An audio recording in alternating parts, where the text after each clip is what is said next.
is go through that study guide and you study every single thing sentence. Study guide. There. Okay. Yep. That's what I would focus most of my time on. Of course. Thank you. So, all right, let's share my screen now. Here we go. All right, so I can't see all of you, so if you have a question, just shout it out and we'll go over it. But, oops, okay, so let's take a look. Here we go. All right, so the first thing we look at is poverty and its impact. And for our PowerPoint, what I did was I put pictures with it. I want you guys to think in your head when you're studying of like pictures, because that's another way to remember. So first thing we look at is our consequences of poverty. And if you think about it, if you have poverty, if you're living in poverty, you know, you're going to have some problems. What kind of problems might you have? Without even looking at this Transportation. Good. You might not have a car. What else? No health insurance. Healthcare. Absolutely. No health care. What else? No home, like homeless. Absolutely. Homeless. So now I want Lack you to of think in your food. head. Say that again. Lack of food. Yeah. Food, of course. And so when we're distance, yep, if they're in those rural areas, you know, when you're going to have that distance away from places. So know that our highest, the group that's most at risk in poverty in rural areas. So this is not urban, you know, this is not in cities. This is more in the rural area. We're going to have children, those that are minority and ethnic groups, single family parents, and those headed by a woman are the ones that are at most risk. Hispanic rate is the highest. Why do you think they're going to be at risk? These minorities, minorities like racial and ethical. More because they're migrant workers? Well, some might be migrant workers, sure.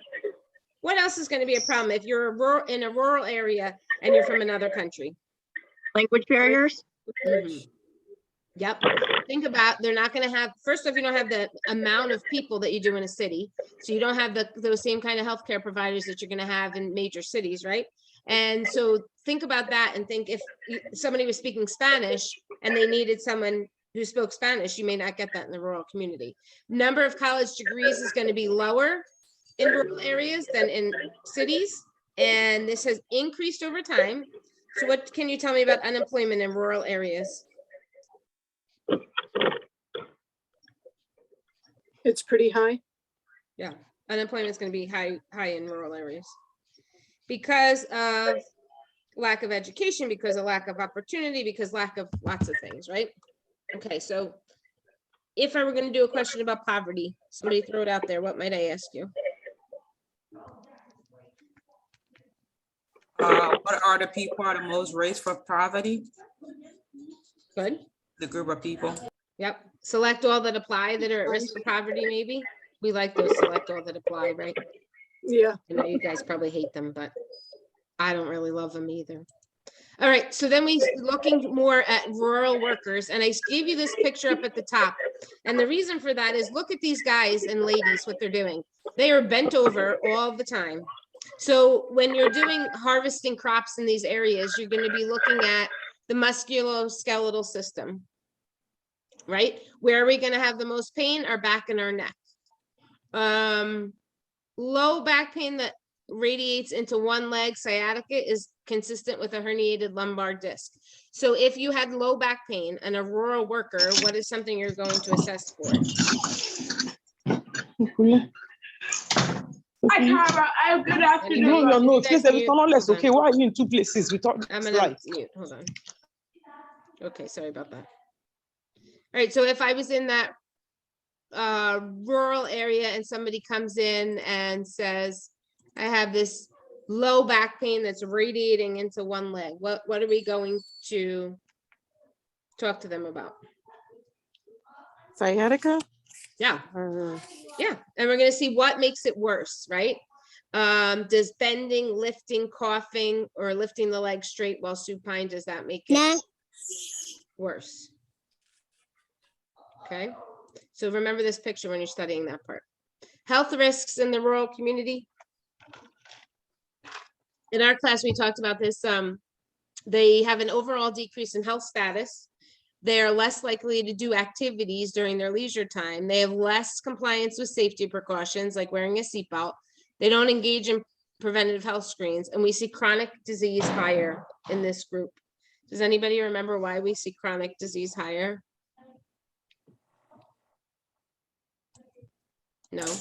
Maybe because they don't seek healthcare like that, so they're not get cut till it's kind of a little too late. Yeah. I'm chronic. Yeah. And so they once, they may ignore some symptoms along the way, right? Oops, am I not sharing now? Sorry. They may have some problems along the way that maybe if they had gone to their health screenings, they may not have, right? All right, so we're gonna look at this next one here. Sorry, I got off there. Okay. Clients who live in rural communities, they know each other and very familiar. So there's a lack of reporting health challenges because they're worried what their people that they know are gonna say about them. And we know that they're less likely to report sexual abuse, drug abuse, and depression because they're worried that the community will find out. And there's a lot more people who are worried about that in a rural community. So we think about that.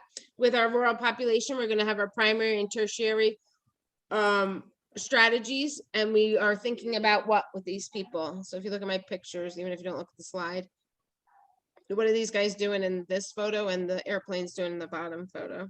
They're working with pesticides. Yeah, pesticides. So just remember this picture when you're thinking about it. What's going to be something we could do to do primary intervention? Field hand washing stations.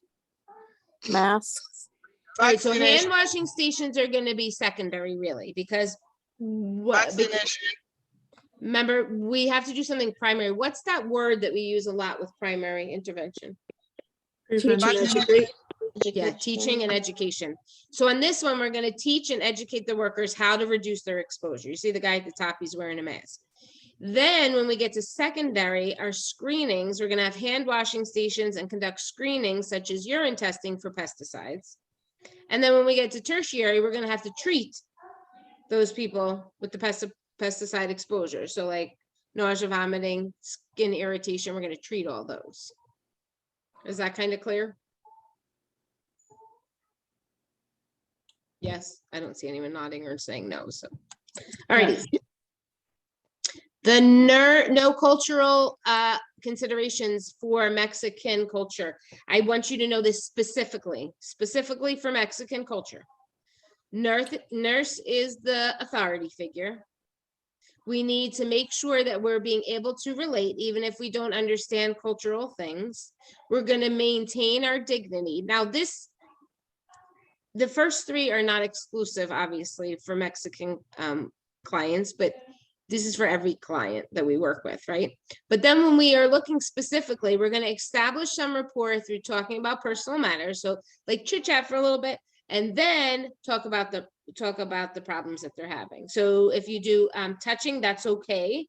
Whereas in some other cultures, they don't think touching is appropriate. Okay, so remember here, we're going to talk to them first, like establish a little rapport, and then we can touch them, that's okay.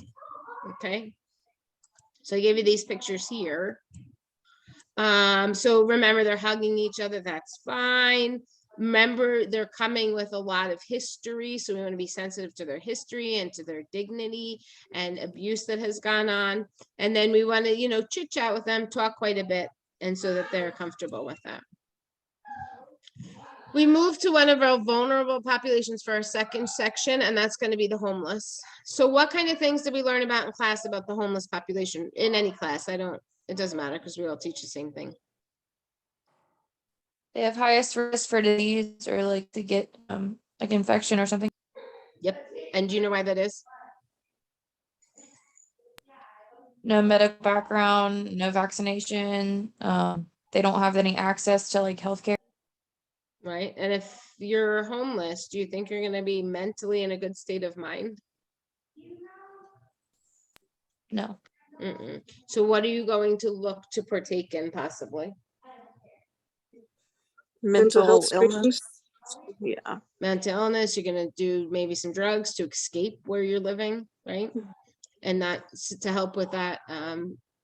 So we're gonna see those diseases with substance abuse like AIDS and hepatitis B, because if they're homeless, they may not be worrying about using clean needles, right? They may be sharing with their fellow homeless population, and they're more likely to use alcohol and illicit substances. Single motherhood is increasing in our homeless population. We see this because of a decrease in education and due to poverty. And know that with poverty, we talked about this with the rural community, you're going to have poor health outcomes. Poor teens are 3 times more likely to drop out of school. And when programs that assist the mother are instituted, it increases their future, but it's important to keep the pregnant adolescents in school during our pregnancy and have them return as soon as possible, because the longer they're out, the more comfortable they will get not being in a school setting, and then the lack of education causes another tirade of concerns. Does that make sense as far as we're looking at our homeless? Some of this is kind of like you just like it, but when it comes on the test, I think sometimes we get nervous and say like, oh, what did they say in class? But some of it's like, if you've been around homeless people, right? They have the same problems as those in poverty: lack of money, lack of insurance, lack of transportation. So healthcare is usually crisis oriented, and they do it in the ER. They don't go to a doctor. They don't have follow-up. So they are ERs. Anyone who's worked in ER knows they are filled with them because it's the only place they know where to go.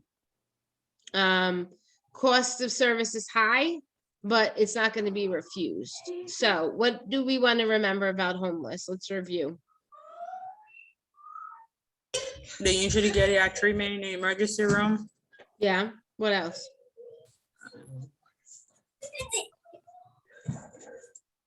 What's an increase for them? Communicable Substance diseases. abuse and mental health. Yep. Substance abuse, diseases, chronic conditions, right? All right. This is going to be our Healthy People 2020, and it's very specific on this one. We want you to know tobacco objectives.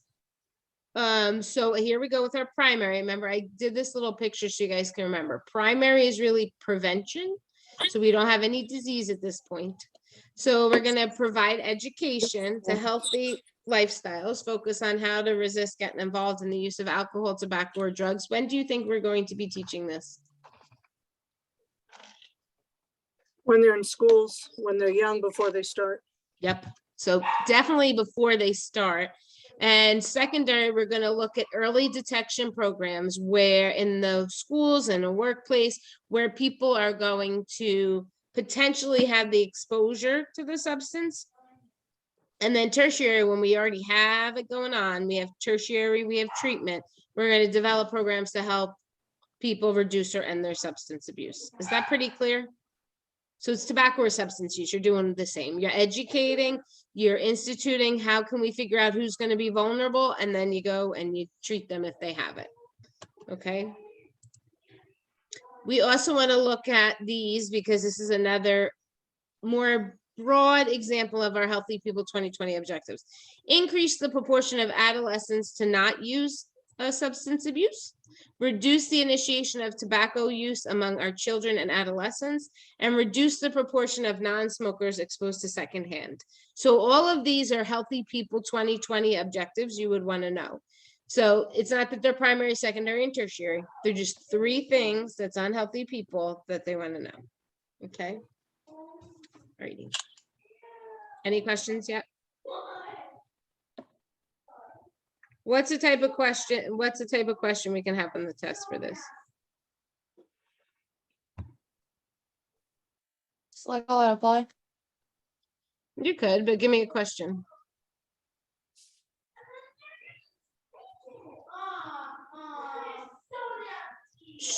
What is the goal for Healthy People 2020 regarding substance abuse? Something like that. Yeah, so select, that was on your last test. You had pick the Healthy People objectives for whatever it was then, I don't remember, but So these are going to be, we're looking at our adolescents to not use them, reduce use among adolescents and young adults, and reduce those to secondhand exposure. So just kind of remember those if you can. What do we know about nicotine? It's very addicting. Very addicting. What else do we know about it? You can get secondhand smoke, especially in kids. Yep, anybody, but yeah, secondhand smoke. So what about those vapes that are out there that are quite popular in the state of Colorado? They have oils in them. And what did we And not remember just about the nicotine. oils? We did this for our last test. What do we know about those oils in kids? They're They dangerous can for kill. Yeah, it can kill them. They're poisonous. So remember that.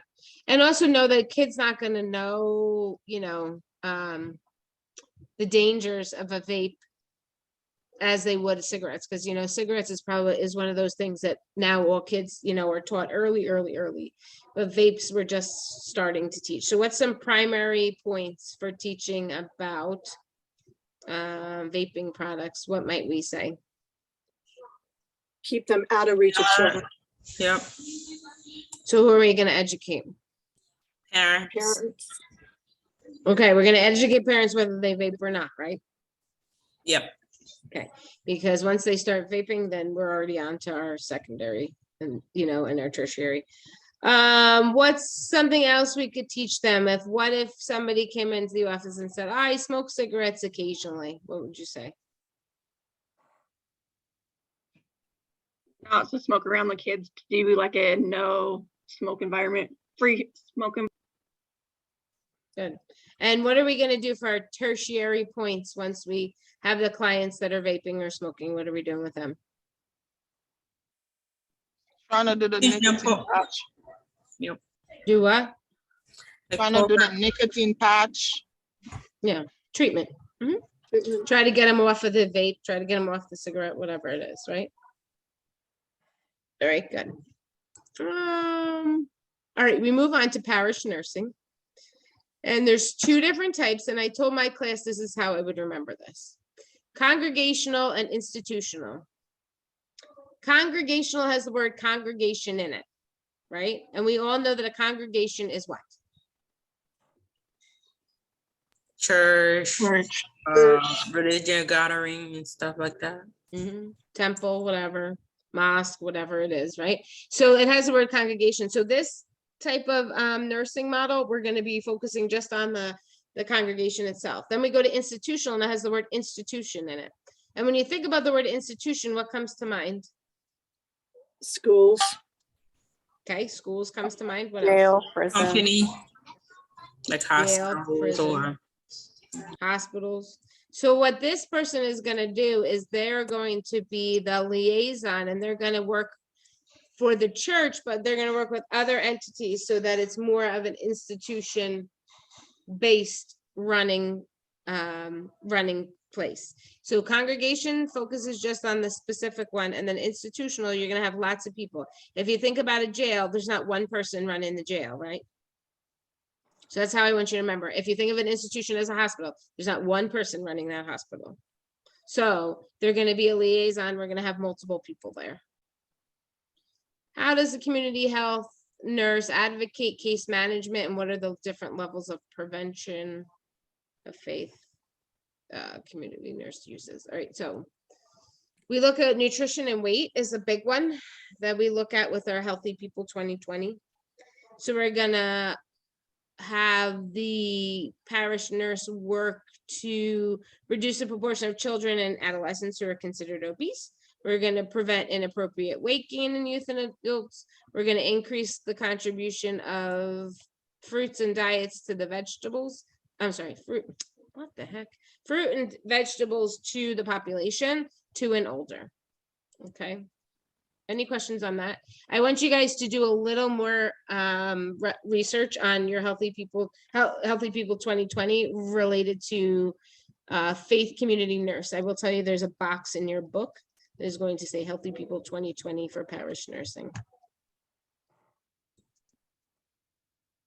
Here we look at our primary prevention, some things we can do. So what we're going to be doing, remember, is we're going to be educating, so whole classes on healthy eating. We're going to encourage age-appropriate activities. We're going to encourage a variety of activities. We're going to have healthy snacks. We're going to write community health newsletters informing the parents about exercise. We're going to encourage parents to be proactive in school, and neighborhood rec leagues. So we can really have them work with that community resources. So we're going to work on healthy diets, being involved, and having some recreation there. So if I were going to ask you a question, what might I ask you about parish nursing?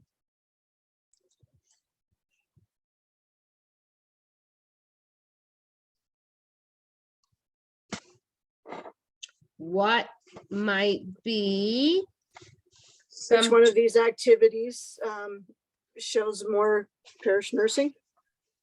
okay, good. What else?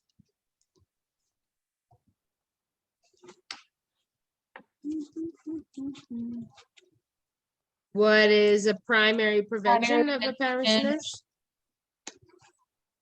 I would imagine, just imagine, maybe there will be something like, what is a institutional based parish nurse? What do they focus on? That kind of thing. Right? All right, then we go a little bit into nurse process and case management. That was in the chapter, I think the chapter after parish nursing. Anyway, so we're going to do ADPI, identify the steps in our nursing process. We're going to have goals. The nurse is going to be able to work with the clients to identify outcomes. When discussing health problems, the nurse is gathering a history, and that's going to be part of our what? Assessment phase. Mm-hmm. And then this allows a formation of a diagnosis. And then we're going to plan, but this has to be after the outcomes have been decided so that a plan can be established, right? So we have to have our outcomes established before we go into that planning phase. Any questions on that?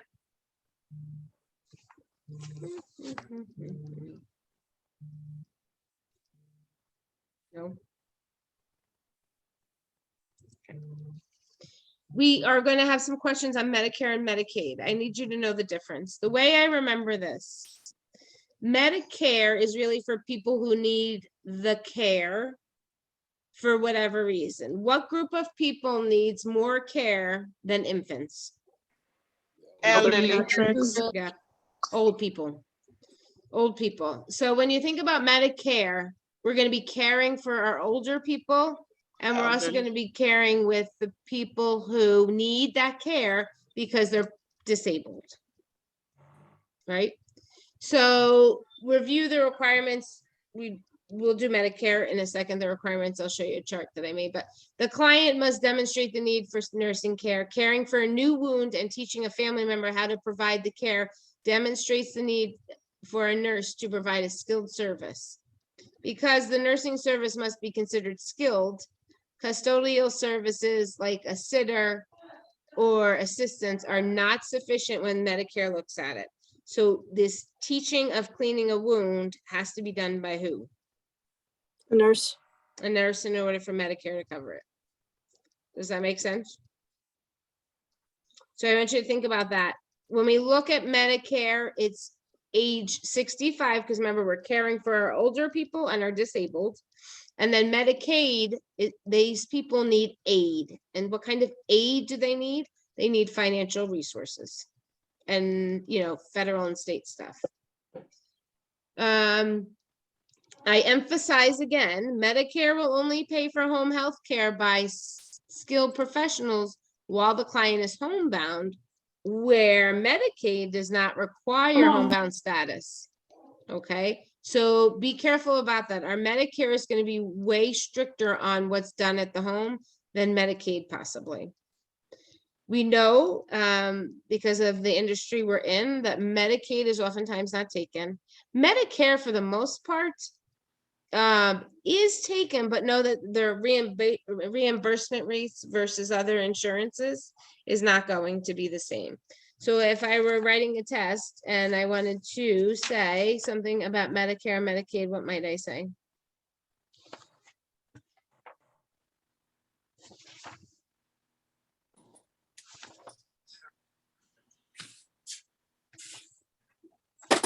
Is Medicare reimbursement rate the same as other insurances, private insurances? Right, so yes, but what I might say is something like this. A client has Medicaid and need homebound services. What are some considerations as a nurse we need to take? Does that make sense? So if a client who need home care services, does the services have to be skilled, like they need skills for Medicaid to pay for it? No, Medicaid doesn't really care. Okay, so Medicare Medicare is what we have to prove that it need this service from a skilled person. Right, so for Medicaid, what you would have to prove is nothing. Okay, You know what I mean? yeah, So that just be careful about that. So Medicare, we're taking care of those people that really need it, those older people and those disabled. And then Medicaid, we're giving funding to somebody or aid, just like student aid, you know, financial aid. And then we use that, and it's a federal program both. So when we look at it, it's our people over 65 for Medicare. They cover hospital services. Medicaid covers hospital services, physician services, labs, x-rays. Know that Medicaid is going to have a no cost with it, where Medicare is a low monthly premium. So we have deductibles for hospitals, and there may be some out-of-pocket costs, but they really try to keep it low. But sometimes, you know, remember, this is an older population, and so maybe they don't have a job, they don't have discretionary income to throw around. So just think about that. And they're eligible 3 months following their 65th birthday, between October and December. All right, we move on to hospice care.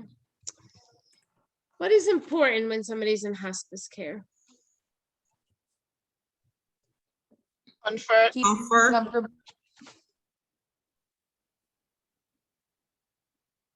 Go ahead.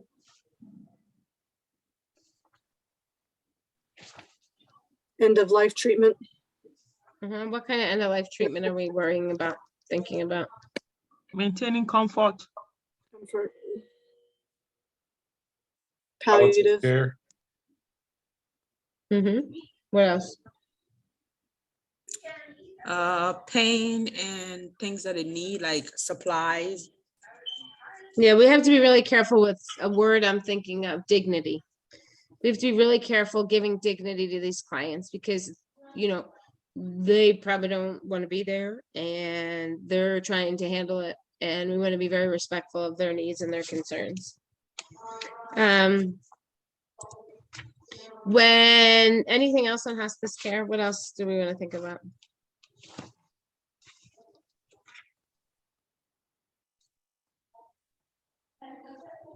Support for the families. Families are a big one, because that's, our clients are oftentimes, the families are there taking care. Okay, just looking at something to make sure I covered it. I want you also to know I forgot to cover something on smoking. Let's go back there.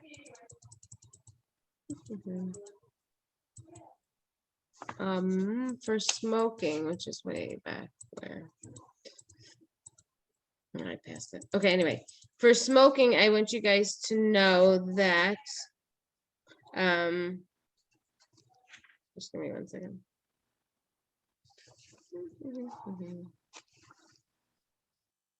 Is it risk factors? It's that tobacco is going to cause more deaths than any other behavior in the United States. So remember that when we're thinking about it, because a lot of times people will think of, like, you know,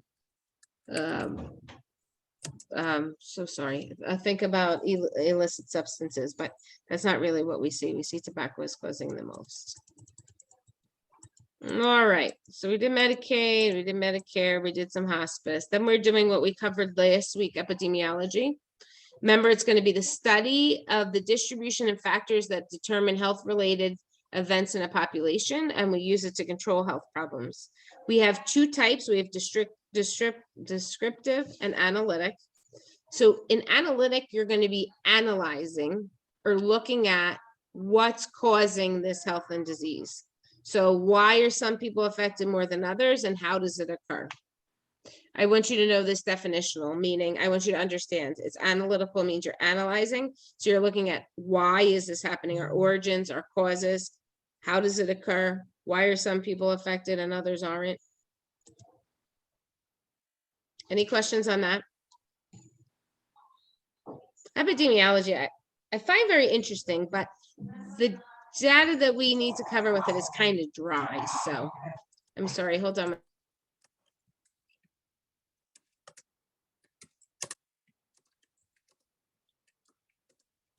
You All are right. muted. Oh. Yep, I know I was muted, sorry. Okay. Any questions on Sorry. epidemiology? Go ahead, Elizabeth. have Do you have one. something? Jamie, you have something? Okay. Yes, I just wondered if we needed to get really technical about learning all of the, like, the mortality rate and the causal rate and all those different, I mean, I'm going to tell you what you need to know in the next slide. Okay, okay. Okay. Thank you. Sure. Elizabeth, did you have a question? No. Okay. All righty. So the case fatality rate, our CFR, is going to be our proportion of persons diagnosed with a particular disorder who die within a specific period. It's considered an estimate for the risk of death within that period for a person newly diagnosed. Persons diagnosed with a particular disease often want to know the probability. So our CFR is going to give them that. So a question that might come out of that may be what? What are my chances to live?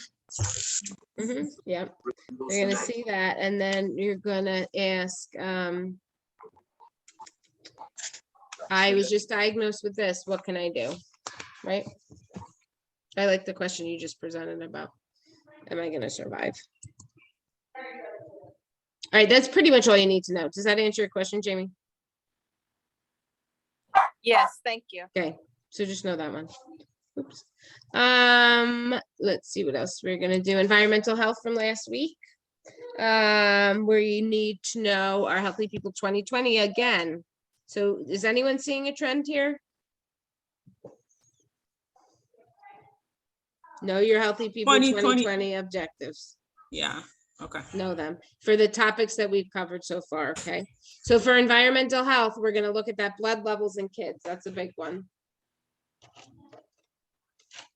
Lower the risk at hazard sites, reduce pesticide. So lead, pesticide, toxic pollutants, and decrease of numbers of US homes that are found to have lead-based paint. What do you think, just based on our Healthy People 2020 objectives for environmental health, may present itself on an exam?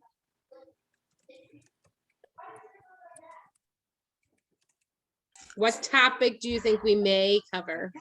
Like, Thank you. We're talking about lead with kids. We're talking about lead in the homes. Do you see a trend here? Know the other ones. It's good. You know, we need to know them. And it may be one of those select that all that apply, but what you know is you're going to see lead on there. Okay. All righty. So we look at environmental, how it impacts our health. And I just like to show you this picture. Just know that people are exposed to all kinds of things: air pollution, sanitation, chemicals, radiation. We spend a bunch of time on occupational nursing, agriculture practices, environments, and climate change, right? Okay. This I will tell you, you need to know. Need to know, need to know. So there's 3 parts to our triangle. We have a host, we have an environment, and we have an agent. I want you to be able to identify what would be a host. I want you to be able to identify what's an environment and what's the agent. Remember, the agent is the thing that is going to cause the disease. But just like COVID and anyone who's been around it, and this is how I like you to remember it, not everyone exposed to it has gotten it. There's households that have one member that has it and nobody else in the house gets it. There's households where every single person in it gets it. So what's that telling you is, as the host, you're able to get that. And then it has to have an environment to live in, right? And so how is that going to impact disease presence? Depending on crowding, housing, if we have bad water, what are we going to see there that we may not see in a clean water system, right? So disease is produced by exposure of a susceptible host. So some thing, and then to an agent in the presence of the environmental factors to make it all work. So this is a triangle, so know all three and no examples of all three. Is that good? I can't emphasize that enough. Know that. Alrighty, then we move on from last week and we do, oopsie, sorry, I'm trying to move us, but, ooh, oh, there we go. Oops, hey now. Hold on a minute, sorry guys, I'm flipping through. We're looking at our types of, come on, move. Sorry, you guys are like in the middle of the screen and it won't let me move you. Okay, now we're going to look at our types of studies. This had to do with our epidemiology. So ecological, it's quick, it's easy, it's usually our first study. What it does is it like uses readily available data. So stuff that we already know can provide information. And we really look at things like population rates, groups, large group data. You know, we're not accounting for individuals here. We're looking at the big whole picture, okay?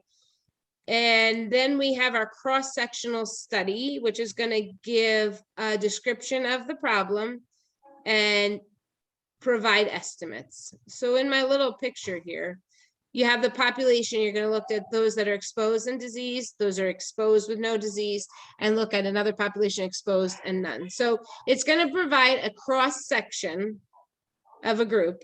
So a piece of a group. Information is going to be collected on current health status, personal characteristics, and risk factors. There's a collection of information that's needed for the classification of exposure. Okay, so cross-sectional, you're looking at that cross-section or that snapshot or that little group of a population or group. So when we're looking at this one, or ecological, we're just looking broadly. And then when we go cross-sectional, we're being a little more specific. And then we have our retrospective cohort studies. And these are going to be retrospective. So if you think of retro, what does that word mean to you? You're going back. Yep. So think of like retro clothing or retro anything. So this is going to like help you remember this. Retro, you're going backwards and you're going to look at stuff that, you know, insurance, employment, hospital records, to see if a cohort has been exposed at the same time, and then you follow them over time using records to see what happens. Okay, so retro, I want you to remember going backwards, looking at the stuff you already have.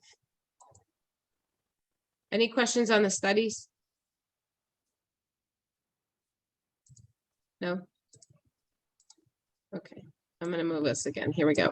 And now we have the role of our occupational nurse. Has the word occupation in it, so we remember that. Special practice that focuses on the prevention and health within fields and somewhere you work. So we're going to see it in manufacturing. We'll see it in industry. We see it in healthcare facilities. Everybody who works in a hospital has been to employee health when they get hired. I can tell you that because they run your titers for everything you have, right? Construction sites and government settings. So I want you to think about that. We know manufacturing because what can happen in a manufacturing environment? Injuries and exposures to chemicals. Yep. We talked about the MSDS sheets that are hanging around that, you know, if exposed to this is what we do. But really you need to have people there that can care for that. Healthcare facilities, we know employee health watches us when we come in and if anything happens on the job. Construction sites, think about all the injuries that happen in construction sites, and then government settings. Good. Here we go again, our favorite. Healthy People 2020. Occupational nursing. What are we going to try to do? Obviously, we're going to reduce deaths from work-related injuries, reduce the rate of injury and illness, reduce pneumococcus deaths, reduce deaths from work-related homicides. And so does everybody see a word that comes up in every single one of these? I think Healthy People 2020 is all about preventing it before it even happened, right? Yeah, for the most part, it's things to do to make the world a better place. That's how I think of it. Okay. But there's a word that's in almost every single one of these. Reducing. Reduce, Reduce, yes. There's another word, believe it or not. injury, Injuries on there a lot. Work related. Yep. work related. Work related. Yep. Somebody just said it, work or work related. Yep. See, it's here, it's here, it's here, and it's here. So when you think about occupational nursing, you know where it happens, right? So if our choices were, the following is an example of Healthy People 2020 objectives for occupational health. You know some keywords you're going to be looking for there. I will tell you, I don't think that question is going to be specific to, just know that it's pretty. I think we about covered it. I'm not going to say anything else. Okay, that ends my PowerPoint. Oops, I'm going to stop sharing. Let me look at my notes and make sure I covered everything.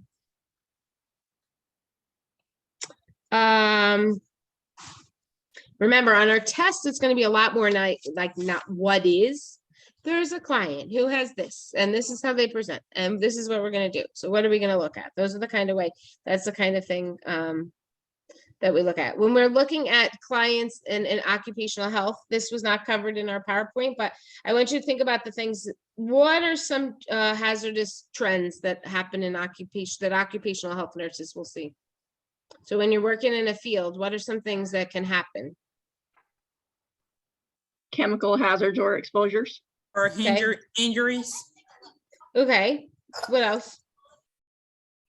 Burnout. Burnout, good. What else?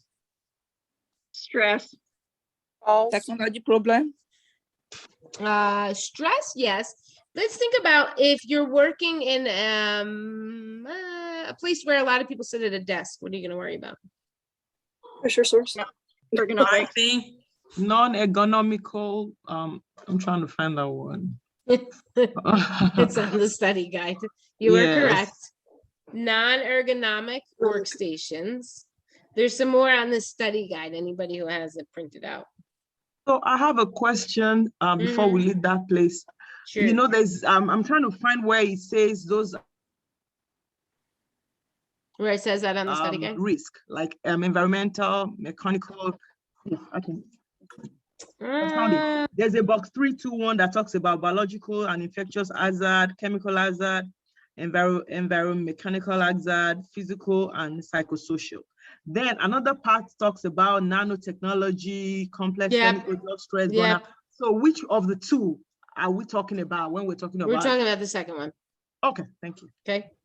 So we want to know that we have burnout, we have technology issues, we've got people sitting at desks, so as they're, I stand all day at work because I choose to, I have a desk, but are people standing all day and is that causing problems? Are people sitting all day and is that causing problems, right? There's so many problems we can look at. People get tired of working. They get, they're like tired of working. So that's another thing that occupational health nurses will see. And then we talked about chemicals. So good. Let's see what else I didn't cover on the PowerPoint. Oh yeah. Excuse me. We have to talk about something else. OSHA. You guys should know all about OSHA. Only because you're in the medical field. What can you guys tell me about OSHA? They provide a healthy environment. It's environmental. Then make sure you have the tools you need to do your job. So where are we going to see OSHA? We're going to see it in people's homes? Workplaces, factories. Hospitals. Yeah. Hospital, any workplace, right? That's where we're going to see it. And OSHA is abbreviated. Anybody know how it's abbreviated? Occupational standards of Is it health. OHSH? Yeah, it's occupational occupational health and safety act is what it is. It was an act that was passed in 1970, but regardless, don't need to know that. But all right, let's see. If you're working with somebody with machinery, what are we trying to prevent happening when you have machinery?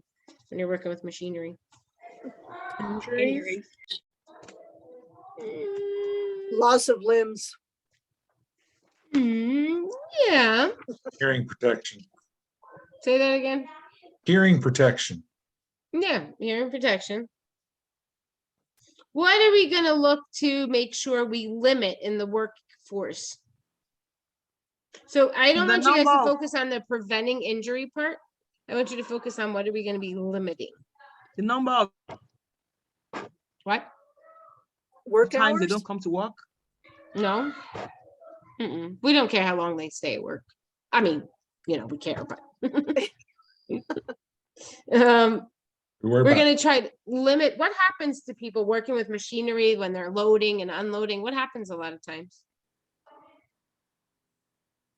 They have muscle injuries. Muscle injuries, which can lead to what? Back problems? Which can lead to, Which can yes. lead to like muscle injury can lead to work injury, which can Work lead to compensation. unemployment. Oh, Work comp. work-related injuries. It leads to time off from work loss days. Yeah, I heard all of you. So yes, it leads to time off. Yes, it leads to injuries, but what does that ultimately come to in the long run? If you have Unemployment. multiple, oh, you're halfway there. Unemployment, what kind of unemployment is it going to be? Well, if they run out of their work comp and they still have the injury and can't work anymore, so they get poor and they may become homeless due to that. I hear you, Al. You keep saying poverty, but nope, it's not poverty. We're like right there. So somebody keeps getting injured. What is going to happen to their job? Are they going to keep working there? No. No, they're going to probably not work there because what has developed? Become disabled. Pain. Thank you, Michael. Michael got it. Disability, the disabled, they become disabled because of their work. So as occupational nurses, we're going to try to limit that so that we don't have people getting disabled. Why? Yes, because of poverty, because of homelessness, because what does that take us into? Because of, think about the Medicare funding goes to that disability, and we want that funding for the people that are old and don't work. So think about that. So you're going to limit your disabilities, Michael. Thank you for getting on there. You guys all had the same idea. It was just the word you were looking for. So as occupational nurses, we're really looking to limit that so that everybody can come to work, so that, you know, we can do all that.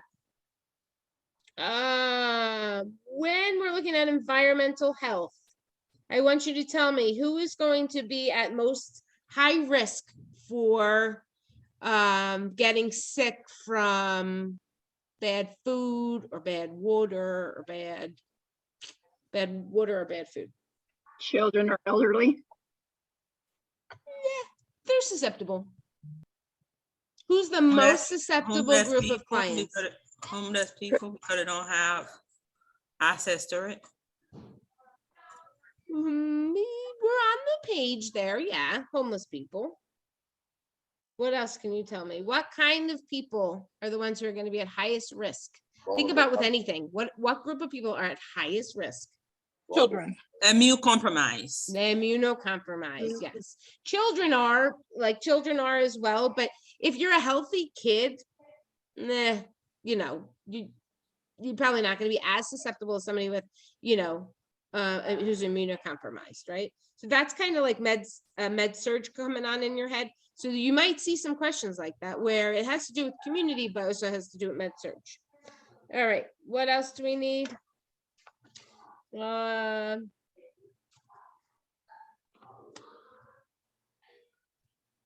right, any questions on our PowerPoint? So I want to ask you, there's a part of the PowerPoint that says what drugs are safer for use. Would that be caffeine? No, what I would take out of that is tobacco kills most people.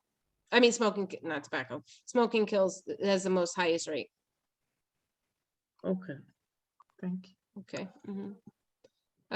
We know about our homeless, we know about poverty, we know Healthy People 2020, we definitely know that. Would you guys like to do some cahoots? This is supposed to end now at 5:30 my time, which is 7:30 most of your time, but I'm happy to do the cahoots if you want. Yes, please. Yes. Okay. Please. All right, so let's pull those up and just give me a second because we'll make sure that I have access to everything. So, for the guys in my class, we've done some of these, but we never get to finish them in our class. We always run out of time, I feel like. So, you may have seen some of the questions, but what I'll do is I'll go through all 20 of them for the couple that I do, okay? And at any time, if you're not finding this helpful, or like you don't like Cahoots, or you don't want to play or whatever, I'm not offended, you guys leave. But I'm doing it because I think it's helpful. And I think if you like it and you want to play along, play. If you don't, then you're free to go, because it was supposed to be done at 5:30, 7:30, whatever time you're in. Thank You're welcome. I'm glad you guys joined. If you leave, thank you for joining. That's important.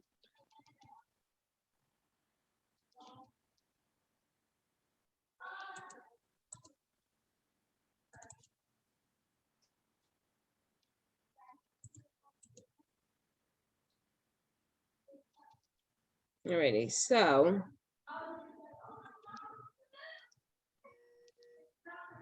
Hey, now come back here.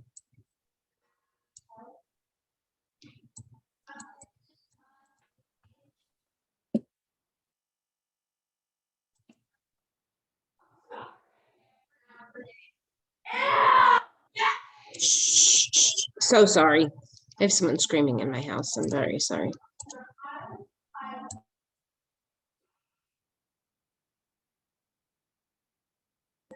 Okay. All right, here we go with our Cahoots.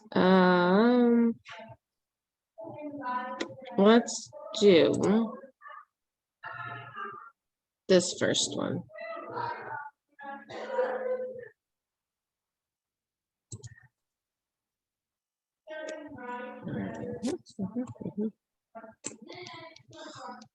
Why is it not letting me host it?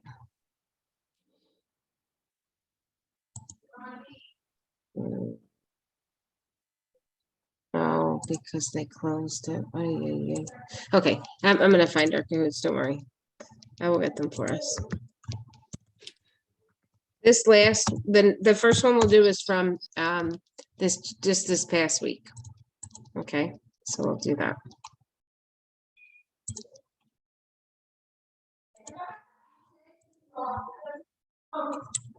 All right. And our class, when we did it, it wouldn't let me host it, so we just did it together. And then we'll see the kind of questions we get. Okay. Oops, hold on. All right, so we're going to share the screen and we're going to take a look at it together, guys. All right, so which of the following statistics is used by countries to compare the success of their healthcare system? Attack rate, proportion mortality, infant mortality rate, or cause specific mortality. We don't need to know this, but I'll put the wrong one. But okay, hold on, we'll do our next one. That's not one I want you to focus on. Alrighty. RN is examining all factors that can lead to disease. What model would the RN most likely use? Epidemiological triangle, levels of prevention, health promotion, or web of causality. So we're looking at all the factors that can lead to disease. Put your answers in. Put your answers in the chat. So red is A, yellow is B, blue is C, and green is D.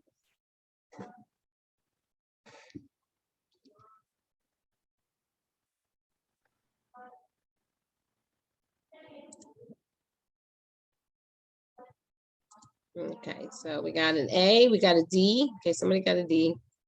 Somebody had a green. I don't remember what that was. Red, green. All right, so do it like this: A, B, C, or D. So which of all the various factors which can lead to disease? What does an epidemiological triangle do?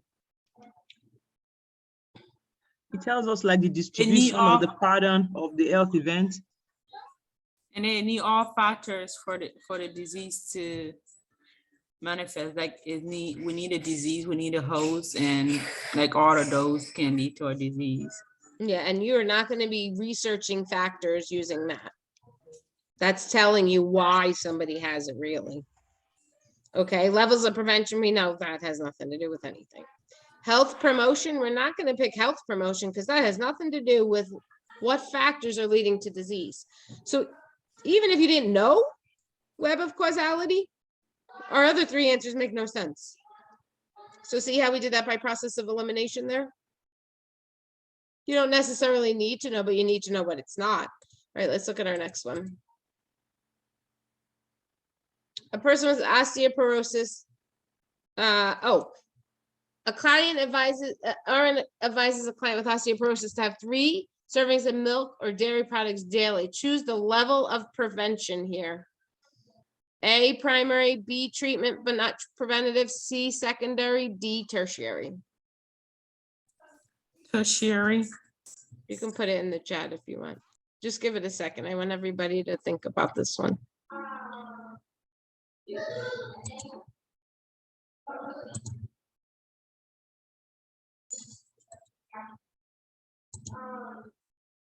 I'm just picking any answer. I was wrong. No, I'm only kidding. I picked it wrong on purpose. Why is it tertiary? You guys are all correct. What are we doing here? Because they already have the disease. They already have the disease. What else Yeah. is this 3 servings of milk or dairy products going to give us? It's going to help the bones because it's going to have vitamin D. I mean, it has vitamin D. It's going to help the bones. So they already have that osteoporosis. Okay, so but what is it doing that starts with a T?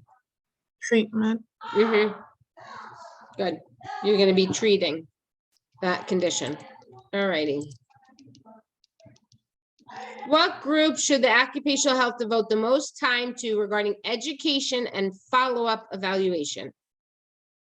New workers less than a year, older workers with diminished hearing, older workers with chronic illness, those of childbearing age.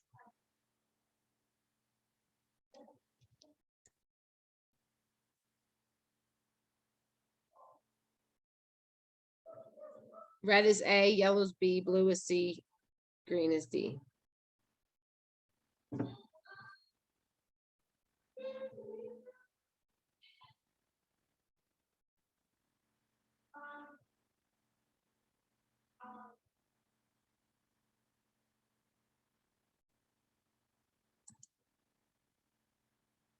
Okay, we're getting a lot of A's. I'll pick not what you guys picked. Why is it new workers employed less than a year? Because I think when I read the question, I was thinking prevention, the primary prevention. Okay. What word's in there that makes us think of primary? New workers. Education and Education, yeah, education.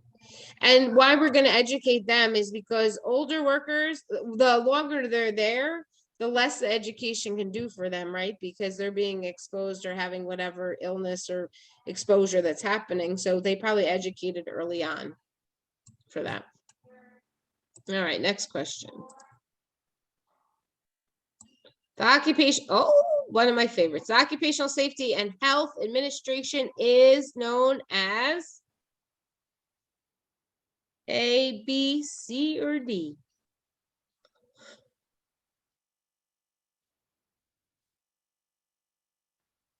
We just went over this like about 5 minutes ago.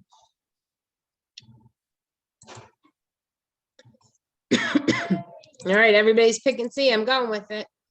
Good job, OSHA. Okay, and that's what we talked about. You know, it's funny because I thought, no, I'm not even gonna say anything. Okay, which of the following is the most disabling condition when measured by days away from work? Bruises, mental illness, sprains and strains, or cuts and lacerations?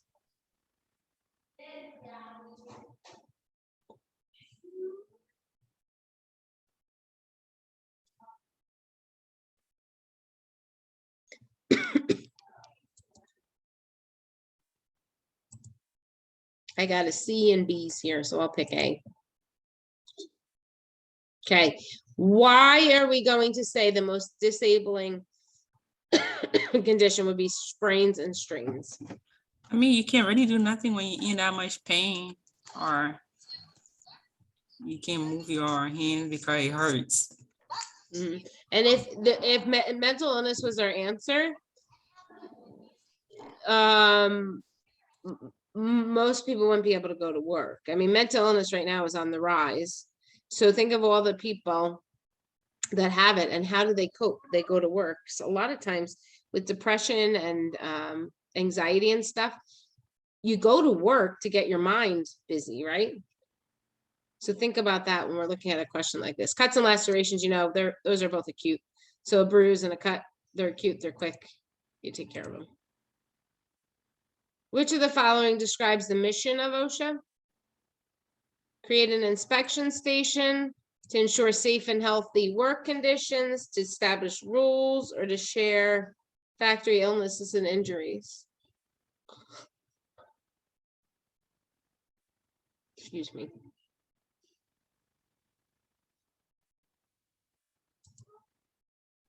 Everybody, oh, nope, somebody got a B in there. Well, I'll pick A. Why is it C? Most of you guys got this. Why is it C and not B?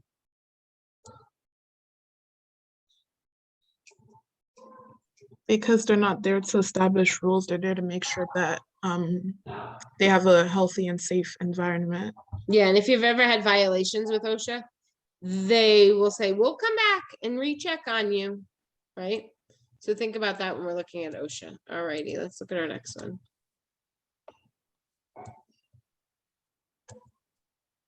We're not even going to do this one because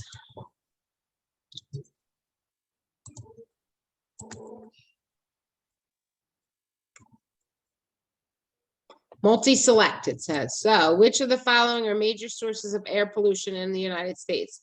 Burning of fossil fuels, wood burning fireplaces, waste incineration, and motor vehicles.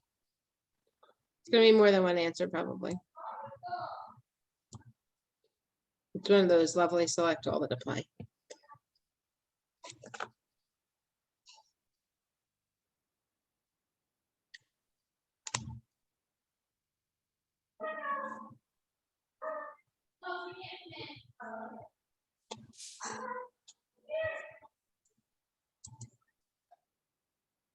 All right, most of us are picking A, C, and D. So I'll pick B just because.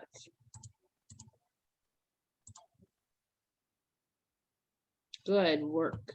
So why would it not be wood burning fireplaces? Because that's natural. No, actually, it's not natural.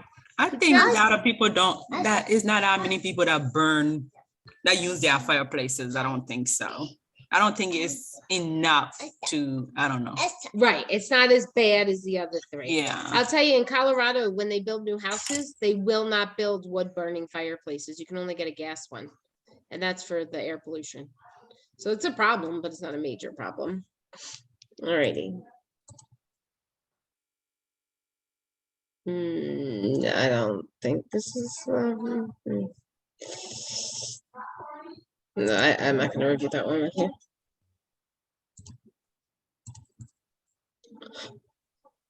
Which of these is not part of the epidemiological triangle? Host, agent, vector, environment.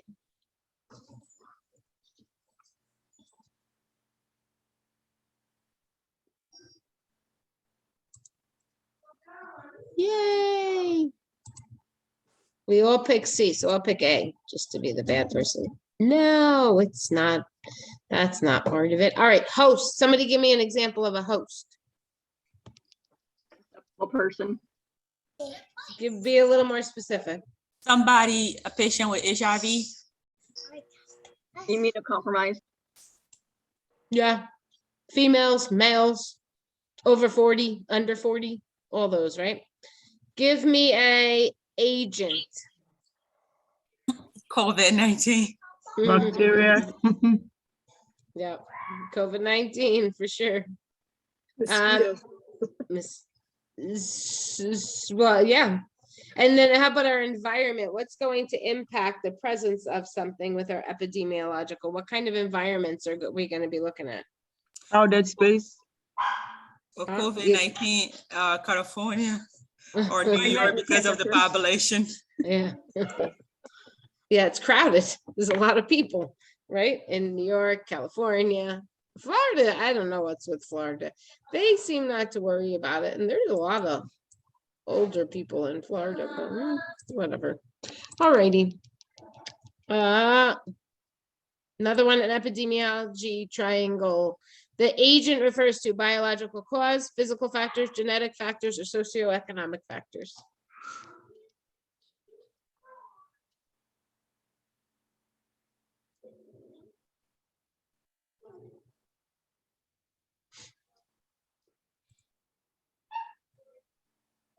We got a couple A's, so I'll pick D. Very good. It's only our biology. It's what's causing the disease, right? Good work. All right, and here's our last one on this one. What is the cause of disease in the epidemiological triangle? What is the cause of disease or the causative organism? Agent, environment, host, or target?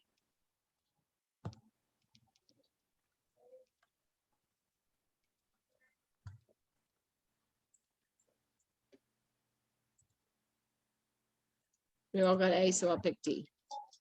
Good work. Agent. So that's going to be our cause of disease is going to be A. Good. All right. You guys did well on that. I apologize. You can't play. It's really, we have it set up, but I don't know what's going on with the hosting. Okay. Any questions to end our review session? I mean, there's so much at this point, right? You're like, what do you mean questions? How many select all that applies? Oh yeah, I usually tell you that. How do you know that? I usually tell everybody. Hold on, I'll tell you. 1.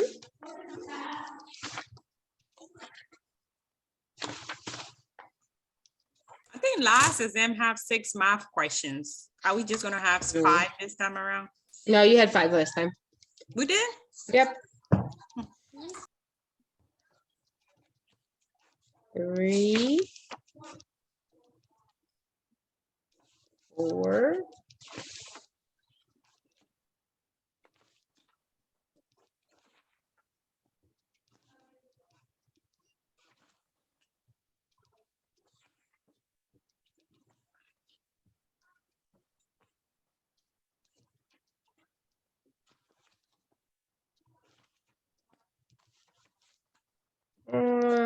5. 5. That's 10 marks right there. Wow. So what I will tell you is it may not. That's 10 points. Yeah, it's 10 points right there. So what I want you to know may say like choose the best. There may be multiple responses or something like that, but most of them say select all that apply. Any other questions? No. Are they hard? Thumbs up.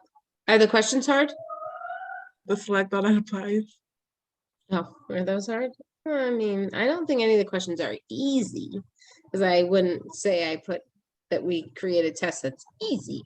But what I will say is a lot of the questions and the select all that apply, I mean, you know, are they hard? No, not if you know the content, but that's kind of hard, you know. It's not something, I don't want you guys to think about this test as memorizing things. I want you to apply the things that you know. Use your common sense when you're answering these questions. Like we talked about this probably 4 times, and I'll say it a 5th time. If my question was, what is on the Healthy People 2020 objectives for environmental health? What do you think is going to be the correct answer? Something about environmental. Something Starts about with an L. Lead. Lead, environmental and lead. You're going to see, well, no environmental lead. Okay. Any other questions that I can answer for you? The recording I will send to all your professors. I will also send attendance so they will know who attended. And so then they'll post my recording is how it usually works.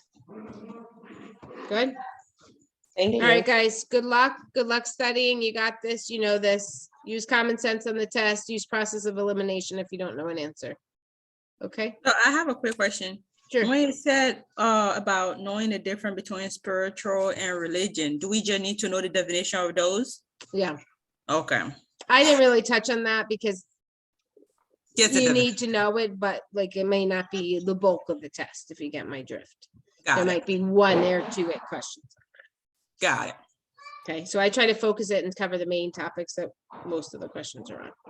Got it. All right. Best of luck, guys. Let me know if I can help you in any way. All right, thank you. All right, good night. Thank you. This was helpful. Good, I'm glad.